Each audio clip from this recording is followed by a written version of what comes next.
Guys দেখতে পাচ্ছ এটা কম্প্রেসারের সেকশন লাইন, ডিসচার্জ লাইন ও চার্জিং লাইন কীভাবে চিনবে।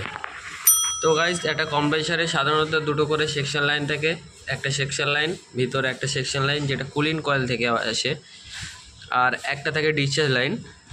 তোমার ইচ্ছা মতো তুমি সেকশন লাইন পরিবর্তন করতে পারবে, যেমন সেকশনটা তুমি চার্জিং করতে পারবে, চার্জিংটা সেকশন করতে পারবে, কিন্তু ডিসচার্জটা কখনোই তুমি চেঞ্জ করতে পারবে না। আর ডিসচার্জ যে পাইপটা আছে, ডিসচার্জ পাইপটা সেকশনের তুলনামূলক অনেকটা সরু হয়, সেকশন পাইপটা অনেকটা মোটা হয়, কিন্তু ডিসচার্জটা অনেকটা, যেমন দেখতে পাচ্ছ ভিতরেরটা সেকশন, বাইরেরটা ডিসচার্জ।